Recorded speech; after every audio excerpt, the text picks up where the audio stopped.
Good morning. Good morning, everyone. I know some folks are still trickling in, but I wanted to go ahead and get us started. So excited about today's topic. So my name, for those of you who don't know, I'm Dr. Sherelle Barber. I'm a professor in the Department of Epidemiology and Biostatistics, and also director of the Ubuntu Center on Racism, Global Movements, and Population Health Equity. We were invited by the Urban Health Collaborative to co-sponsor this, so we're grateful for that. And we have the co-director of the UHC here, who's come up below. Is Anna here today? No. She's around. But we're really, really excited. This is the last of the invited speaker series, and we're really excited. And so I have kind of the privilege and honor of introducing you to our amazing speaker today, Dr. Zinzi Bailey. She and I have actually met 15 years ago as doctoral students in the Department of Society, Human Development, and Health at the Harvard School of Public Health. We were the two Black women in our 13th member cohort in that department. And what we didn't know at the time is that we would become really close colleagues, but more importantly, dear sister friends and co-conspirators in the field. Dr. Zinzi Bailey is a social epidemiologist. Her research focuses on the health impacts of and policy solutions for structural and institutional racism. She also studies the use of data in equitable policy and management, and her specific research focuses on identifying and characterizing the interconnected mechanisms between structural racism and observed health inequities in cancer, HIV, and aging, especially as they relate to the criminal legal system and housing policy. She's currently an associate professor at the University of Minnesota in the Division of Epidemiology and Community Health. She was previously an assistant professor at the University of Miami, and in a previous life also served as director of research and evaluation at the Center for Health Equity in the New York City Department of Health and Mental Hygiene. And Zinzi has many, many awards, including being the present co-chair of the Lancet Commission on Decolonizing Health for Equity and Justice, which I had the honor of serving alongside her as a member of that commission. And so what I really appreciate about Dr. Bailey, and then I'll let her take the floor, is that she has a longstanding commitment to this work. So this work is not new for her. It started when we were doctoral students. And I really appreciate the ways in which she, one, brings kind of just the passion to this work, the kind of intentionality and thoughtfulness to this line of inquiry, and as well as integrity. And so really excited about being able to present to you today, but to hear from your wisdom and your thoughtfulness. So thank you for coming and sharing with us today.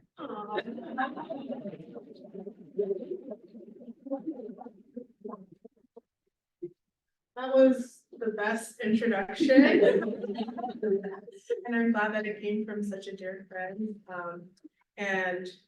I feel like, we've had some joint struggles and joint directions in how we move through this work. And it is an honor to continue to be in community with you and partnership. I suppose.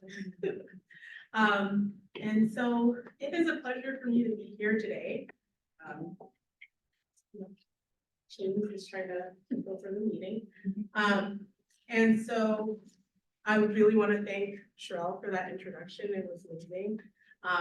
And I want to thank the Urban Health Collaborative and the Ubuntu Center for me being able to be here today and be able to discuss a few things with you. So this talk is going to be maybe more reflective than substantive in terms of new study or new results. And it's coming to the end of the semester, so I feel like that's kind of the sentiment around this time of reflecting on what we've done and thinking about what we are thinking about moving forward. Bear with me, I'm recovering from cold/allergies, so there might be a few coughs or sniffles. I do not have water, but I think that's okay. And so we're going to be focusing in on structural racism in health, which in this field has, we've experienced a Thank you. We've experienced an upsurge in this kind of research, just even in the last 10 years, right? Since finishing my doctoral degree, right? This has been an upsurge. So the conversations that I was having when I was finishing are completely different than the conversations in the literature that we're looking at now. But I think there's a point at this point to reflect on what we have been able to accomplish and push forward with and different approaches of doing this work. And then where we might want to go next, right? There's still so much further that we can go with this work to be able to do it thoughtfully and be able to consider some of the issues that we might have, right? And so hopefully in the next 30 minutes, 30 to 40 minutes, I'll be exploring some of the dimensions of structural racism, delving into a few examples of operationalization of structural racism in population health science, including from my own work, but just to get a sampling of different approaches that are out there, and wrapping up by speculating about directions we might want to go in to further the work. And for sake of flow, I'll hold questions and comments until after, and hopefully we have more of a robust discussion. And so as a social epidemiologist and public health practitioner, my goal is really to be thinking about how we can achieve health equity.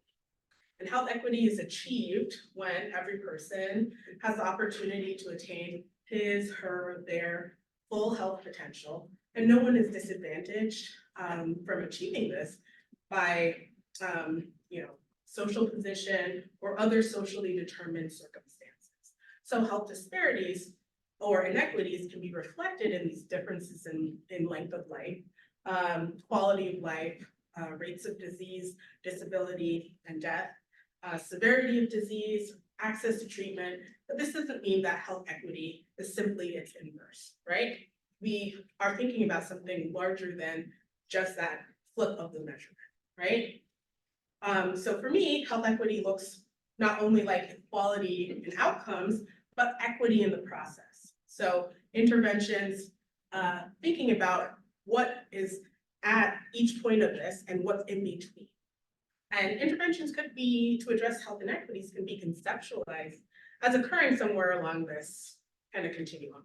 We've all seen this, or variations of this, right? And if you've seen my talk, you've probably seen this too, specifically. And so there's things that could be upstream, downstream, somewhere in between. And when we're talking about those like difference in health inequities or measurements, we're talking about kind of more of those downstream determinants. And that includes things that are happening on an individual level, individual biology, specific risk factors, behaviors, and intervening on kind of the more downstream level will help individuals, and perhaps in a clinical context, but doesn't necessarily address factors upstream that drive the patterns, breed inequities, and health behaviors, outcomes, and biology. So by going further upstream, we can find kind of living conditions, which include physical residential conditions, social environments, work environments, service environments. And so we can conceptualize this, like if someone lives in a place where it's under-resourced to address common pests, for example, in public housing or in a jail or prison, that person is more likely to encounter asthma triggers and experience asthma attacks and require emergency care.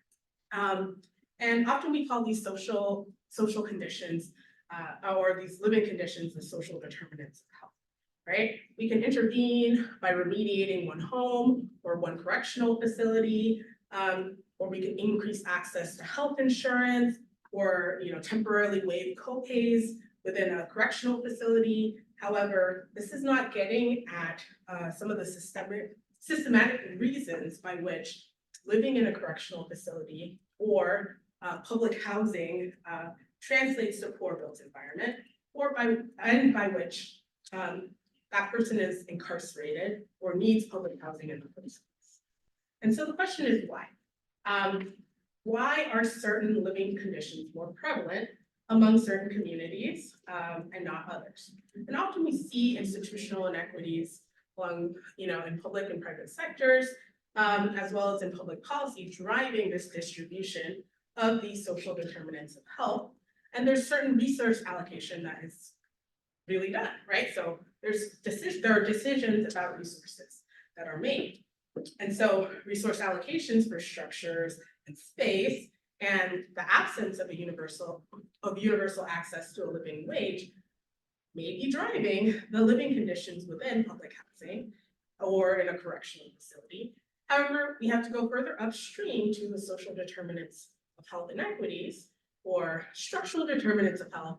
People refer to these things as multiple different things, to some of these systems of social inequities like racism, sexism, classism, heterosexism, ableism, to see how how access to resources, healthy living conditions are inequitably allocated or distributed, especially institutionally across pre-existing hierarchies of power. So in order to sustainably drive towards health equity, we have to be thinking about how to improve our communities further upstream. So otherwise, we're going to be thinking about and working towards these downstream results of larger inequitable structures. So we're constantly, we'll always have a job, but we're not necessarily getting at the key drivers of these issues. And that's the best case scenario. The worst case scenario is we start putting band-aids or victim blaming when our interventions don't lead to structural solutions. So in short, in order to really have this impact on health equity, we have to be committed to dismantling a lot of these systems of oppression and operating with an eye towards the systems that we are a part of and figuring out those interventions. And so one of those key systems that I focus on is the system of racism, right? So racism is not a one-off occurrence or a collection of isolated acts or that are bundled together. And in the name of my namesake, Zinzi Mandela, racism is not an event. It is a process and it is a system, right? So racism is an organized social system in which dominant racial group based on an ideology of inferiority categorizes and ranks people into social groups called races and uses its power to devalue, disempower, and differentially allocate valued societal resources and opportunities to groups defined as inferior. And so we can think about that as like the larger system. We can think about other kind of aspects of that large system. And people have used different words or different ways of categorizing racism. These are kind of the ones that I use. So thinking about internalized racism as being occurring within an individual through kind of internalized, often implicit senses of sense of inferiority or superiority, and making itself known through implicit bias, stereotyping, stereotype threat, something that's kind of more internal. There's interpersonal racism, which is what we usually think about when we're talking about racism as occurring between individuals. And there are kind of intentional or unintentional acts of omission or commission. So whether it's like, withdrawing services or care or attention or actually doing something. And that's being based in prejudice, right? And this manifests in hate crimes, slurs, poor service, microaggressions, other things like that. And then we also think about institutional racism that occurs within and between institutions through discriminatory treatment, practices and policies that result in inequitable opportunities and impacts for historically marginalized, racialized groups. And you see this through hyper-policing, hyper-incarceration, redlining, systematic unequal treatment in healthcare spaces, so on and so forth. And of particular interest to me has been structural racism, right? So, I use my definition of structural racism as being the totality of ways in which societies foster racial discrimination through mutually reinforcing inequitable institutions and systems, the interconnection between these kind of institutions. So it's not just like one institution acting on its own, but thinking about how they're acting together and reinforcing one another in a larger system, right? That's going to be a common refrain of the systems, right? And this reinforces discriminatory beliefs, values, distribution of resources. So, structural racism also serves to justify and maintain racial hierarchies and, existing processes of racialization. So, what I'm here to talk to you about today is around structural racism in health.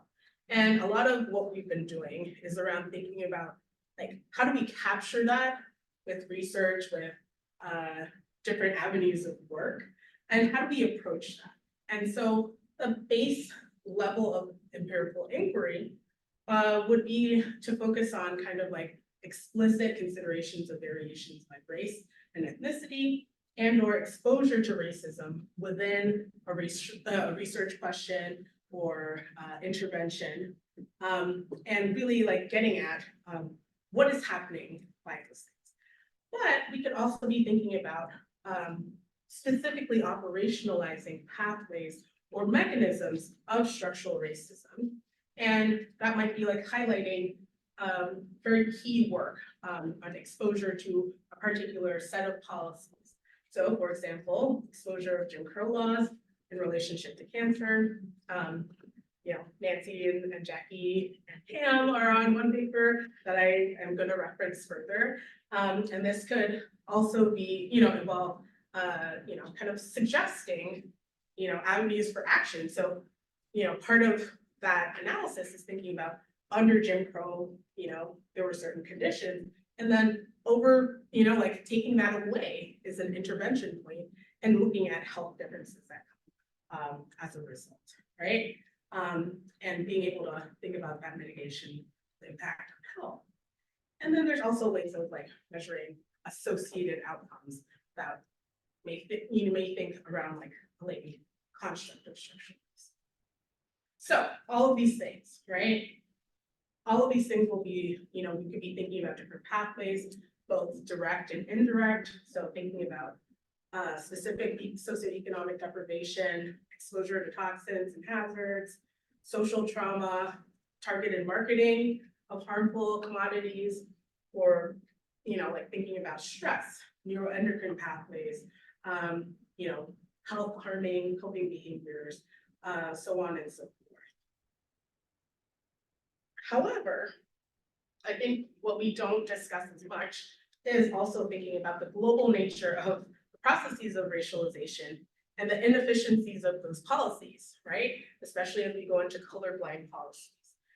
We can't necessarily assume that historically marginalized racialized groups will uniformly be negatively impacted while dominant racialized groups would benefit. And so this is kind of typology, but using Patricia Holman's typology of structural sexism, she has similar graphics. So if we think about that in relationship to any two groups, so dominant and non-dominant groups from a racial and ethnic standpoint, we can be thinking about different relationships empirically. So if there are null effects, gaps between a dominant and non-dominant group, life expectancy, for example, would remain, there would be a gap, but independent of structural racism exposure, right? We might just have a gap and there's no effects of structural racism. We might say that there's a zero-sum racial conflict, and then you would expect to see higher rates of disease for non-dominant racialized groups and lower rates of disease for dominant racialized groups, with increasing levels of structural racism exposure, however we measure that. And then there's this universal harm, where both dominant and non-dominant racialized groups fare badly with increasing levels of structural racism exposure. So changing things that are fundamental about, you know, policy or how we invest, and we're all experiencing it. Maybe, you know, non-dominant racialized groups more than the dominant racialized group, but everybody's very important. And so I'm not sure if we're fully taking in that kind of typology when we're looking at our current measures of structural racism. Further, I think we need to be thinking really thoughtfully about time, and not just secular time. So the measurement of racism really requires paying attention to sensitive and critical periods of exposure to key pathways of structural racism, B, key exposures occurring over time during the period when these diseases are developing, including the duration of that exposure, and C, the historical policy and social dynamics at play by which race becomes a salient racial construct, right? There's specific policy, specific direction, specific ideology, where at different points that becomes more salient. So where somebody is in their life course, in their development, is really important for considering the potential role of some mechanism of structural racism. So if we rewind back to, you know, my dissertation, if we're thinking about the impact of incarceration on tobacco smoking among Black men in the United States, we would want to know when in their life course they were incarcerated, right? From a life course perspective, early adulthood may very well be a sensitive period, impacting future trajectories of employment, civic engagement, etc. However, it depends on what the person is also exposed to and when. So disinvestment in public education and public services or over-policing may be particularly relevant for childhood and adolescence, requiring data about key indicators of structural racism at that secular time period, when that stage of the life course is present or relevant, right? And furthermore, change over time in these indicators may be important. So, for instance, exposure to the processes of gentrification may be particularly impactful for those in middle age or old age, in terms of maintaining social connections, being able to access key resources, and aging in place. So that's going to be a key element. And then we can look further.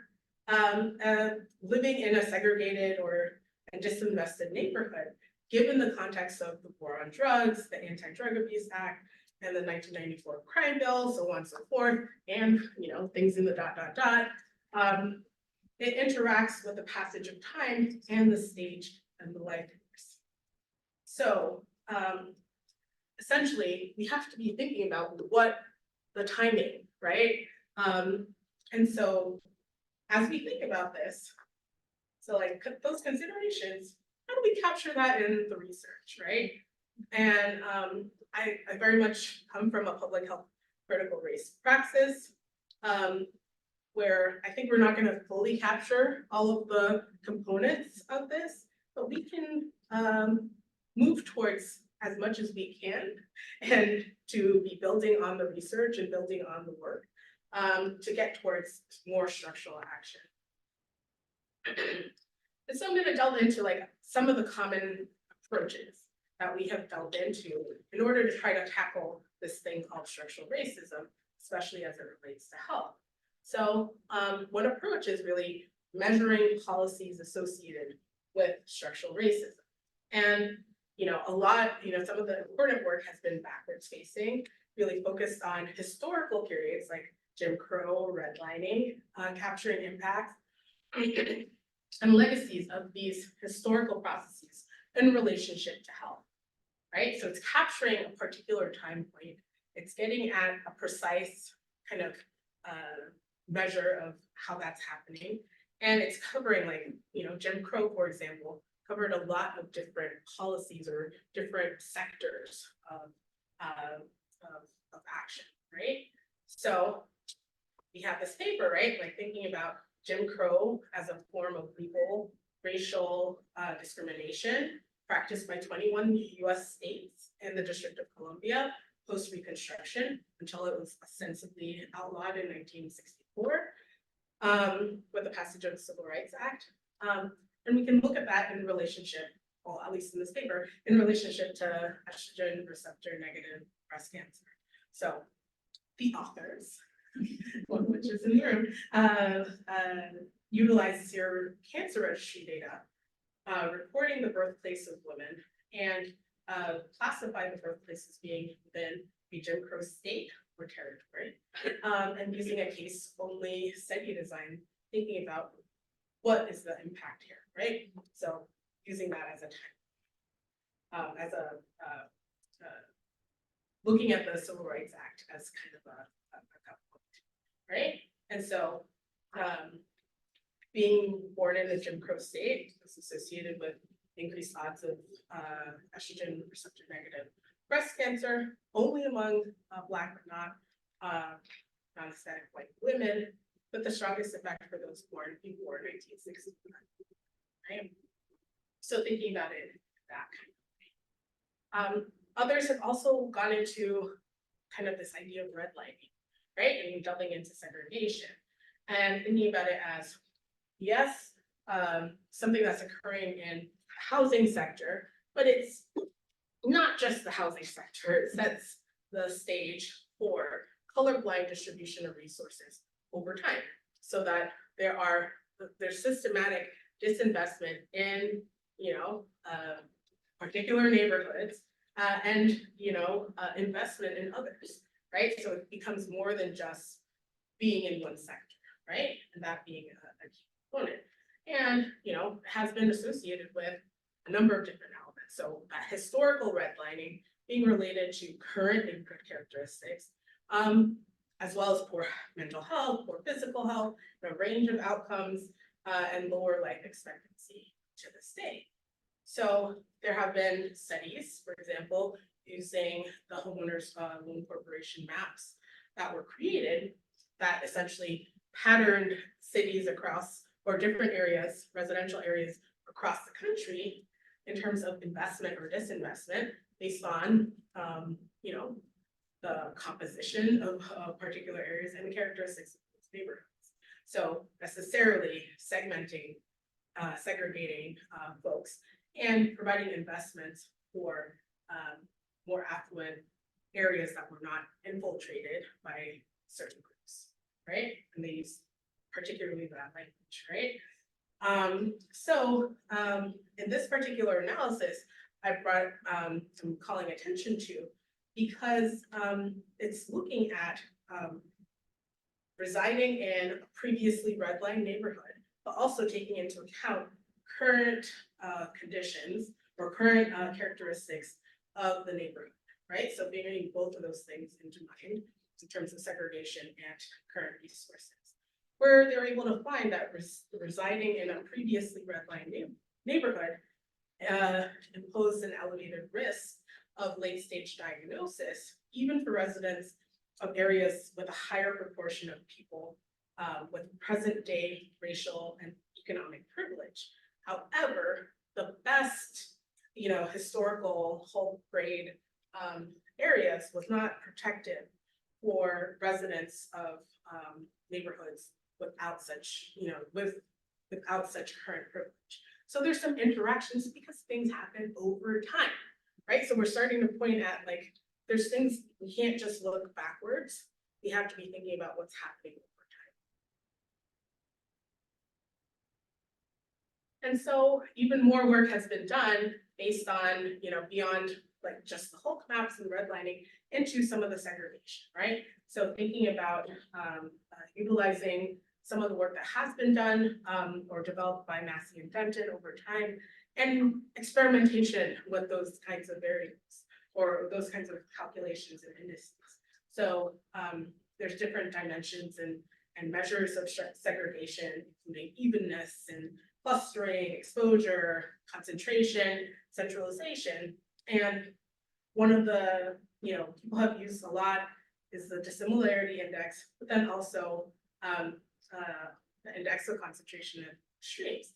And Nancy Krieger and colleagues have also invaded to utilize index of concentration of extremes to encompass polarization of privilege and marginalization based on both race and socioeconomic status. Assessing the relationship between economic segregation, racial segregation, and racialized economic segregation and population health. So I've used some of this measure in my recent work, long story short, there was a relationship, right? But the point is to think about, like, this is one kind of measure that we're getting at, but are we getting at all of the things with the segregation, that how we're measuring it? What are we really getting at when we're talking about the economic and racialized economic segregation, and what we see in Florida versus what we see in, Minnesota or Illinois, right? Like, or Pennsylvania. There's going to be different relationships to what that actually means, and how it is structured. And so then I also wanted to take note of kind of, more contemporary assessment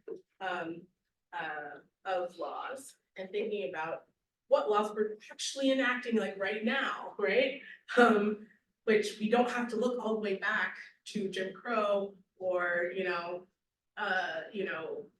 even redlining or anything like that. We're enacting policies right now that are structurally racist, right? So Medina Agenor and colleagues have developed a database of kind of state level laws that are structural racism related, and really capturing that over time. And I'm really excited to see where some of that will go. But how do we integrate that contemporary policy with historical policy, and then as we move forward into some of the measurements, right? Or other measurements. I'm going to try to fly through this part, which is just like, one aspect of kind of delving into these policies is also, I've seen people, including myself, zoom into a particular sector or area as maybe a lever, and thinking about that particular mechanism of structural racism, that dimension, right? So I think a lot about incarceration, right, as a specific mechanism of structural racism in a different way, but also very importantly to then like residential, segregation, and that sort of thing. So the United States has one of the highest incarceration rates in the world, with a rapid acceleration from 1980 until the mid 2010s. It's kind of fluctuated, gone down. Things happen. I'm trying to characterize our current time, not really there yet. But this is not a random increase. It was an exponential increase related to specific racialized social policy, namely the war on drugs, including some really key acts that kind of set the stage for a longer legacy of racialized impacts, responses, right? And so this incarceration has both like racial and ethnic and socioeconomic components, whereby Black Americans have borne the bulk of the burden, but it's affecting multiple different groups, right? And thinking about the burden of the sentencing charges, particularly amongst folks who have lower levels of education. So people who have dropped out of high school or without a college education, and with an estimate of almost, it's an old estimate, but an estimate of about 1 out of 3 Black men incarcerated at least once in their lifetime. Incarceration status and history is a key social determinant of health and health inequities, and an instrument of structural racism. So this incarceration status is distinct from race and class, and has particular implications for political disenfranchisement, access to employment, access to affordable education, housing, public benefits, and interacts with race, gender, class, all of these things, right?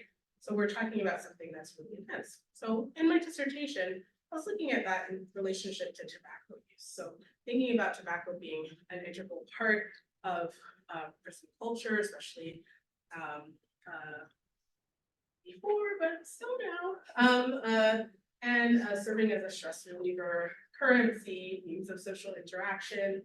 And up until the 80s, cigarettes were actually freely distributed to incarcerated individuals as part of their rations. But, you know, even as smoking bans have been put into place, there's been varying levels of success in terms of actually impacting. And so I did some analyses in a national survey of American life. Again, it's not to focus in on the analysis, but thinking about incarceration, right? So in this population, it was all African American, Afro-Caribbean participants, looking at kind of exposure of interest rate, history of incarceration, and duration of incarceration, and some sensitivity analysis of age at first incarceration. So trying to get at some of that timing, but within this one kind of sector or mechanism of structural racism. And so in the analyses, I found a relationship, right? 1.7, formerly incarcerated Black males had 1.77 times the risk of being a current tobacco smoker compared to their counterparts without a history of incarceration, adjusting for a range of factors in a propensity matched sample. And that relationship was similar with Black women. In those subgroup analyses, essentially, we were underpowered in that analysis. However, some of the point estimates suggest possible trends in risk of current tobacco smoking by duration of incarceration for both males and females in this study. And likewise, there might be a possible temporal trend by year of first incarceration among men. So elevated risk of smoking among men incarcerated prior to 1980, which is when they actually had more provisions for cigarettes, right? And although none of the effect estimates were statistically significant for the temporal trends. But essentially, there's something here, right? But thinking about the timing is really important, and it's helpful to think about the timing in terms of history of incarceration, but like the duration of incarceration and age at first incarceration, and when people were exposed. All of those things were important to contributing to that relationship. It's easier to do so if you're thinking only about something like incarceration as opposed to incarceration and employment and education and all the other things, right? So there's positives and pros to approaching one mechanism in an analysis, but then you also then are missing some of the elements of the interrelationships that are no less. But so if we think about incarceration as a mechanism of structural racism, it necessarily involves other systems and sectors. So how do we also build that in?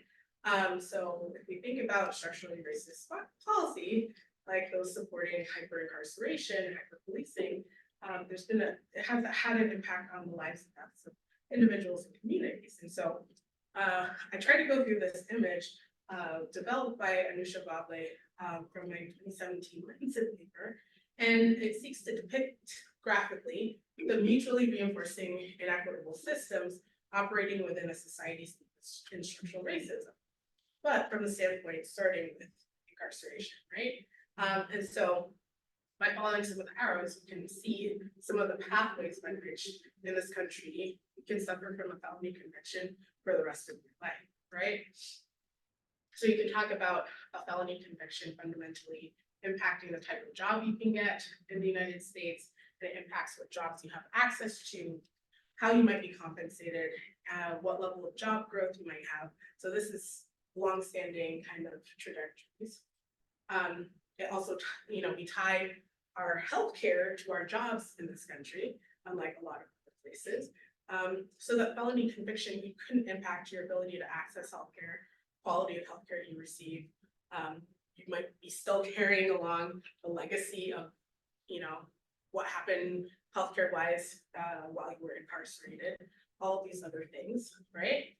And then employment impacts how much money you make, driving your ability to pay bills, which then may impact your credit.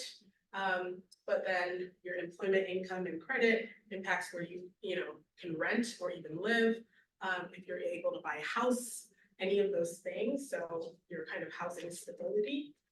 And then oftentimes we tie the public school system to property taxes, which where you live then affects quality of education that your children can receive. So there may be some intergenerational effects.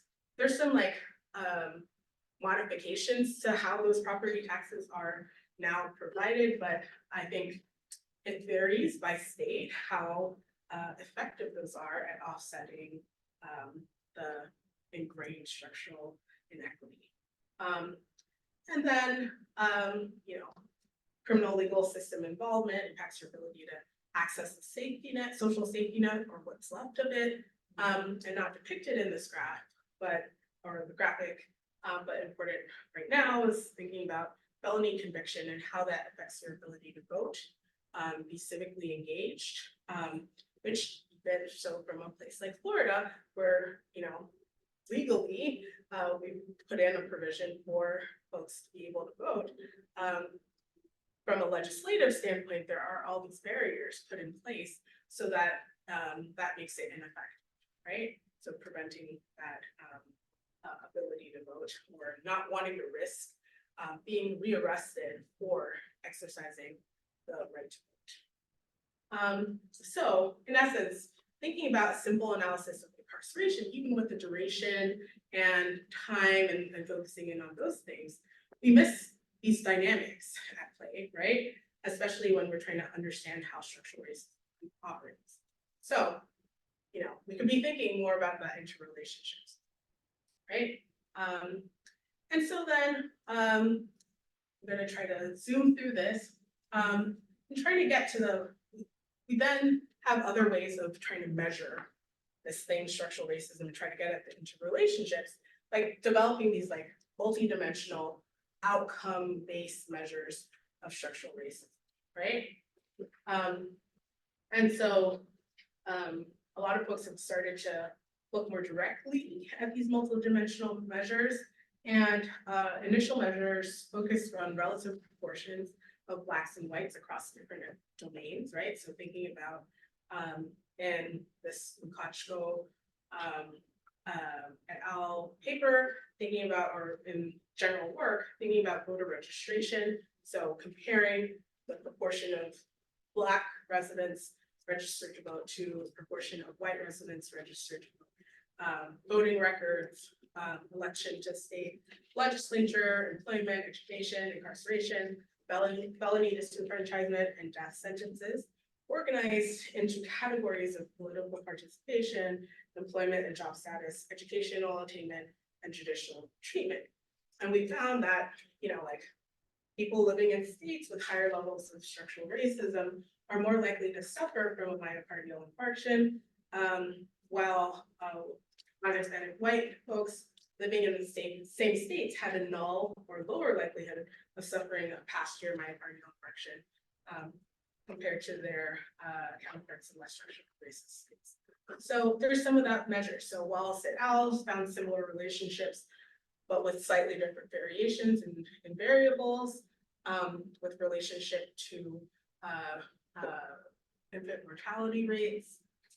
And then there've been some composite measures trying to pull those all together from multiple domains, and kind of using a combination of ratio and index measures across multiple levels of inequity. And so this is like created by confirmatory factor analysis, empirically determining the degree to which each indicator is weighted in the composite estimate, which may change over time, geography, and data set characteristics.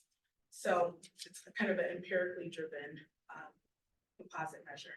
And then there's been more work in terms of creating a kind of latent class multidimensional measure using similar data like that. And so, I've gone down that road as well and, tried to delve into it, but also thinking about what are we actually measuring, right? Why are we using proportions and doing kind of mostly ratio contrast? What does it really mean to have a ratio contrast? When we put all of those things together, how do we get to the actionable elements? What does that really mean when we're looking at counties across the United States? When looking at incarceration, where it probably doesn't look the same in rural areas versus urban areas. Doesn't look the same in the southeastern United States compared to the Northwest, right? So what are we really capturing with a global measure if we're not taking into account what kind of policies and how structural racism is actually operating geographically into that, right? So that leads us to the questions, which is really the second part of the title, which is, where are we going? Where are we now? So plurality of measurement, thinking about enactment of specific historical and or contemporary policy, thinking about specific mechanisms of like incarceration policy, etc., or cross-sectional snapshots of associated outcomes with kind of these racial and ethnic contrasts. And so I would say that we have some elements of limited or inconsistent considerations of time. And so if we go back to this, sometimes we lose this in the snapshots or in other things like that, right? And then we have limited or inconsistent considerations of geography. So we're losing what's happening and how structural racism actually operates differently or looks differently. There's different policies. There's a reason why Jim Crow is operating in 21 states and the District of Columbia and not everywhere. There's different ways that policies now are being enacted in different places, right? And we're not going to capture that in a global measure. And then limited or inconsistent consideration of overlapping systems of oppression. So where's the classism, where is the sexism, where's the heterosexism? How's that playing a role in some of the policies that we're delving into? So these are all observations of where we are, right? It means that we've had a robust, push in a certain direction for the research, but we have some questions that I think is going to be taking us into the next phase of this work, which is how do we make sense of discordant results or even interrelationships between different approaches? So the policy versus the outcomes. To what degree should we be focusing on ratio measures versus difference measures in construction? How do we better consider time in relationship to the development of disease? And how do we better consider geographical differences in how structural racism operates? And what approaches can best point us towards action or health equity?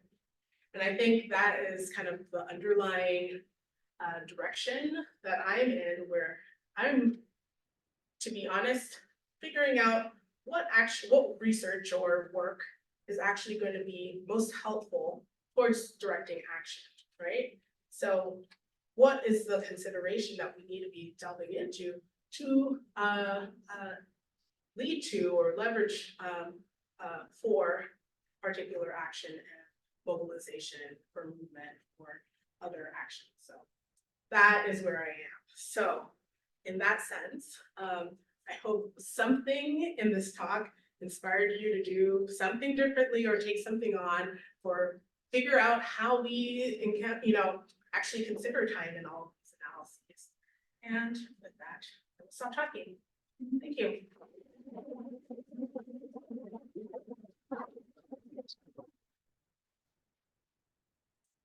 Thank you so much, Zinzi, for that very thoughtful talk. So we have about 10 minutes for questions.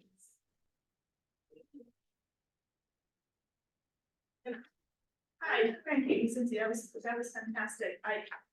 Just in the vein of the reflection, I mean, to me, it seems like a lot of the you know, the big challenge in sort of, I would say, further highlighting, because we already know this, further highlighting the impact of structural racism on health has to do with connecting the dots for things that we already know, more than developing measures, right? And because there's, you know, because it's a systemic thing, there's a story to tell about that system and how pieces that we already know connect and, you know, create the system, right? So I don't know, so sometimes when I see a lot of the work on measurement, I wonder if as epidemiologists we're getting too, you know, honed in on a measure as opposed to thinking about how to put all this together. I think So 100%.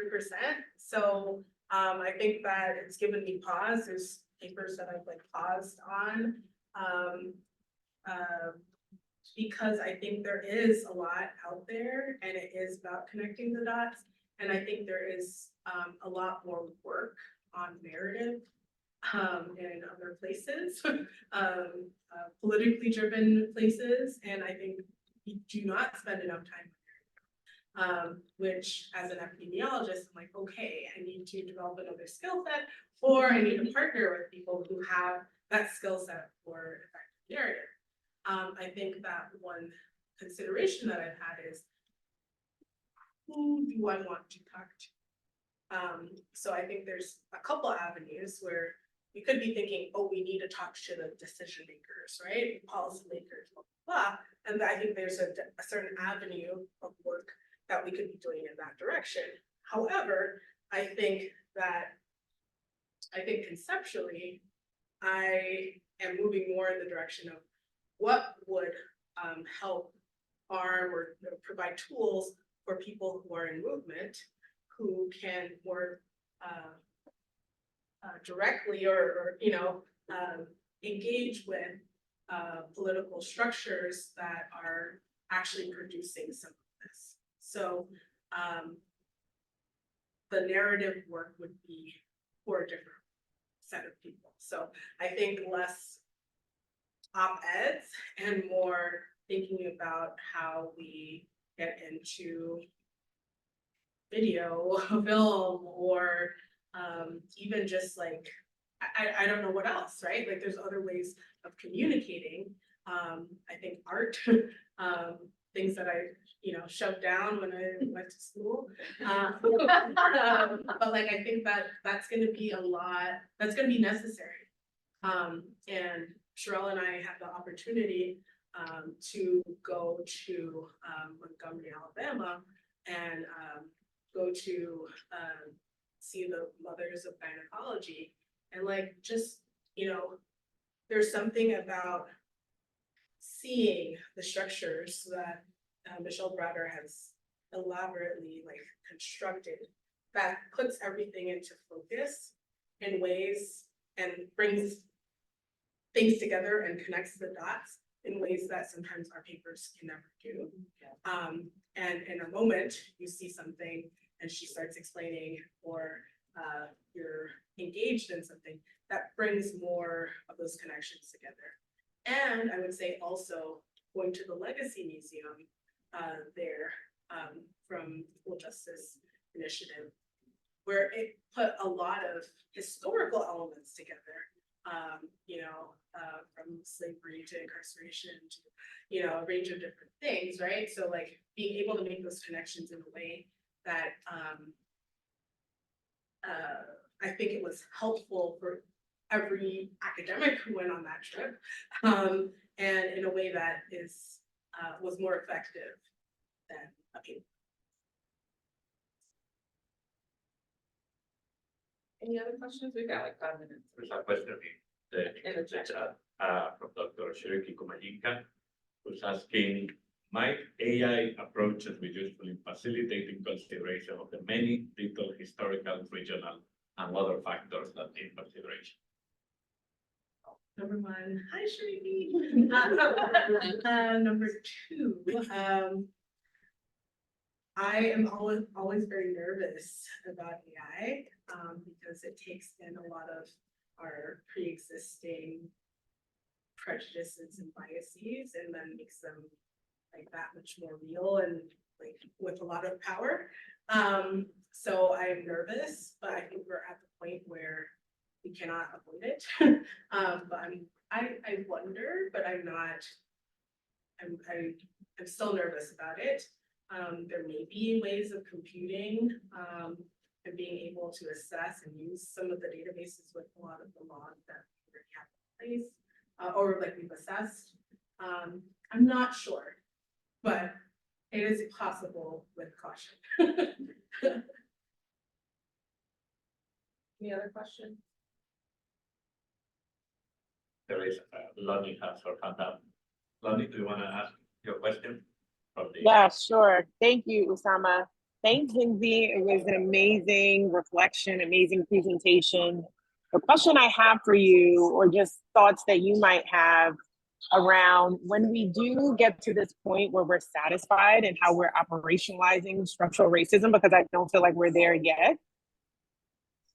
What are your thoughts around, okay, once we solidify how we're operationalizing it, how are we gauging progress in terms of dismantling it? And I imagine that for that, if there are, for instance, laws and policies that are embedded in how we're operationalizing it, what does that temporally look like? And whether or not, you know, we can do that at different scales, right? Whether it's at the state level, whether it's at, you know, a neighborhood level. This is a great question, Lonnie, and I think that this might be an unsatisfying answer, but I think that that is the very question we're trying to answer with operationalization, because I think that as we're getting more comfortable with the different ways of operationalizing, we're going to be looking at these same data sets and maintaining data sets of laws to assess where we are, right? So I feel like there'll be ways of, I don't know if it's going to be accounting, but being able to look at different geographies and look at the different laws that are enacted. I think there may be a role for, you know, more global measures, maybe like an urban measure, a rural measure, like, I don't know what it would be, but there might be more, I feel like that might be a better use for some of the measures that we're creating, or the indices we're creating more globally, but thinking about what level of geography. And I think it's not gonna be a simple thing. I think we're gonna have multiple ways of measuring. And I think as we're bringing this all together, I think it's, and getting more comfortable with different measurement, I think that's where we're gonna find what we're gonna use to monitor. I don't know how satisfying that is.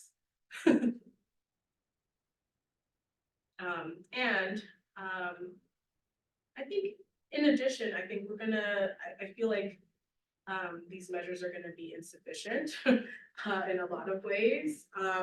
So I feel like we're going to need to find more community-driven directions of how we are, I don't want to say feeling, but how we're experiencing day-to-day life in this country, and trying to ground truth. We're at time, so thank y'all for, and thank you.